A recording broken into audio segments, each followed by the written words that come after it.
Hey there, my wedding planning friends, and welcome back to my channel. If this is your first time here, thanks so much for clicking on my video.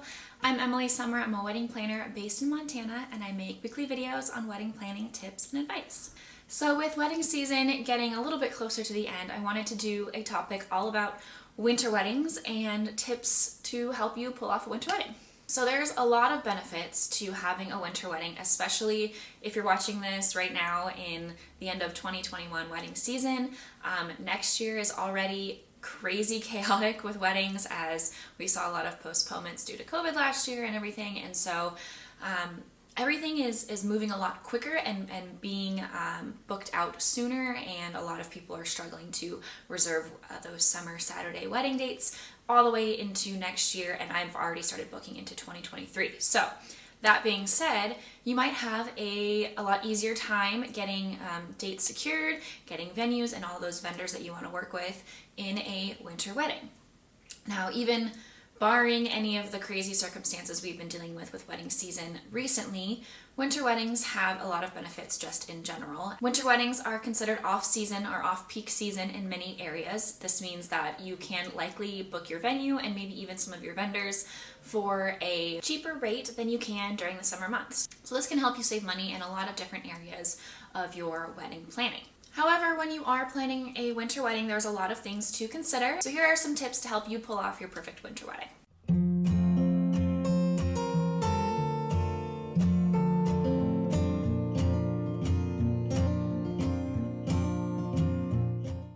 So obviously your location and region of the world is going to determine how difficult or what to plan for when it comes to a winter wedding. For example, if you're having a winter wedding in Southern California, you're not going to be dealing with a lot of the obstacles as you will if you are planning a wedding in a place like here in Montana, where we get a lot of brutal winters. So for the sake of planning and tips and all of that, we're going to focus on locations, having a winter wedding in a location that gets real winters and snow and those sorts of things to plan for. So number one, you want to consider your location and the location of your venue.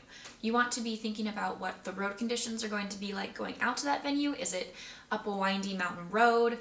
Maybe you have a great four-wheel drive vehicle, but do a lot of your guests have a vehicle that will allow them to safely get to the venue?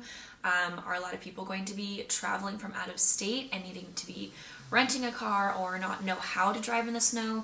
Those are all things to consider. So maybe keep in mind if you have a lot of people traveling that aren't comfortable driving in snow, select a venue that's going to be a little bit closer to town, something that's going to be easy to transport to.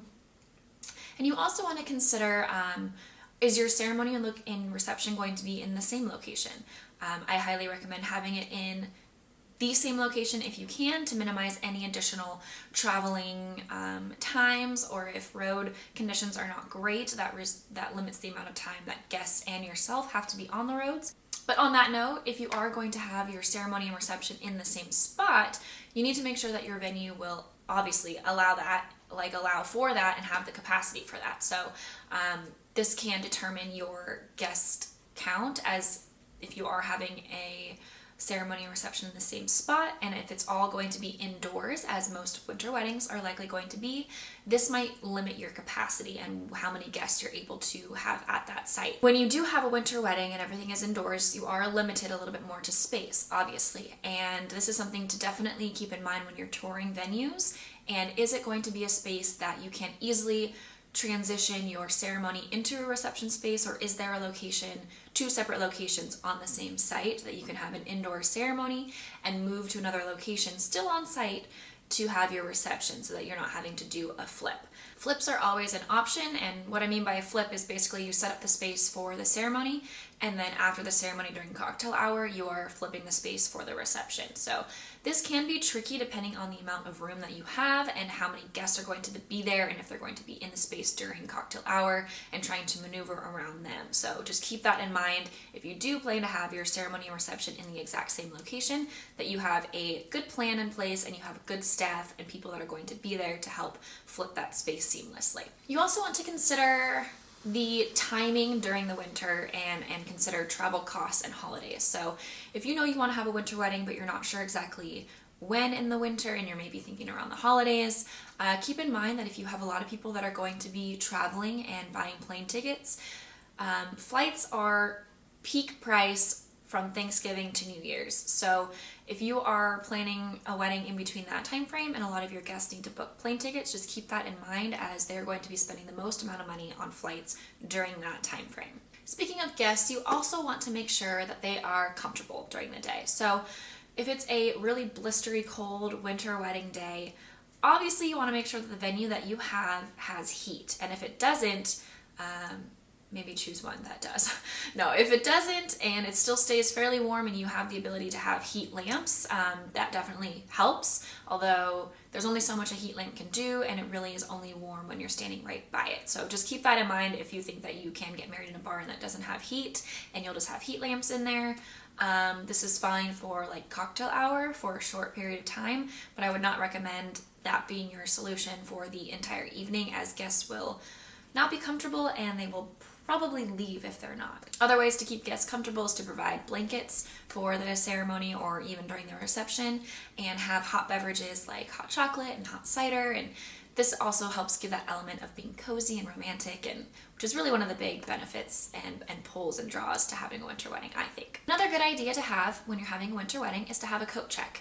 Obviously, guests are going to be having coats and jackets when they're attending your winter wedding, and sometimes there's not really a good place to put that, especially if you're doing a flip in the space. You don't want to deal with people's jackets being on the chairs and having to move chairs everywhere and having to deal with people's personal belongings and their items, and they're not going to want to carry their coat around all day and night. So having a coat check, whether that's something that the venue can help provide and have a staff member there to do that, or you can hire maybe like a family friend or somebody that you trust to kind of run a little makeshift coat check for you. Another thing to consider is your attire. So this goes for you and also your bridal party. Now, the guys have it easy when it comes to winter weddings, as their suits and their outfits typically keep them fairly warm. So for the ladies, however, maybe consider doing a long sleeve option for dresses, and if you have a long dress, then you can throw on some leggings underneath. You can even get those nice fleece-lined leggings, and that way everyone will stay nice and warm for all of your photos, and you won't freeze your tails off when you're trying to get those beautiful snowy portraits. On that note, also make sure that you are keeping hand lotion and moisturizer handy, and as well as chapstick, and staying hydrated. Winter can be very dry, and you want to make sure that you're hydrated well before your wedding as well as on your wedding day, so that you're not having to deal with a lot of dry skin or dry lips, chapped lips, and all of that you're not going to want in your wedding photos. You can also incorporate like fur coats or shawls, or I've even seen some do have muffs in place of bouquets for the bridesmaids, and that way they're keeping their hands nice and warm, and it'll also save you some money on florals. So let's talk about that for a second. Flowers in the winter can be fairly tricky depending on where you're at, and there's a lot of flowers that aren't naturally in season. So if you are planning on getting a lot of flowers sourced, you're going to be spending more money to have them shipped in from somewhere in the world that they are blooming and that they are in season. So an option here is to use a lot of dried florals, and that will help kind of cut down on what you need to outsource. And also dried florals really fit the theme and the season really well for winter weddings. And finally, just make sure you are giving yourself plenty of time, that the timing of the day is allowing for buffer periods in between each event, especially if you are having a ceremony and a reception in two different locations. You want to account for extra time for travel time if the roads are going to be gnarly, or maybe there's an accident or anything like that. You want to make sure that you're allowing for plenty of time in between ceremony and reception to get all of your guests travel to the reception safely.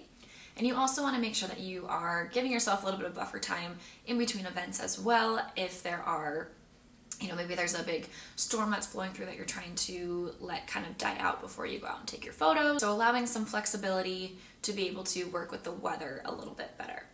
Also, during the winter, the sun is going to set a lot earlier, so make sure that you are having an earlier ceremony time so that you're not trying to beat the sun and get all of your photos and be rushing to capture all of those photos while there's still daylight. There are a lot of benefits to having a cozy and romantic winter wedding, but depending on where you live, you might be running into some obstacles. So hopefully these tips will help you pull off the winter wedding of your dreams. Hopefully you found this video helpful. If you did, please like and subscribe to get weekly videos on wedding planning tips and advice, and we will see you next week.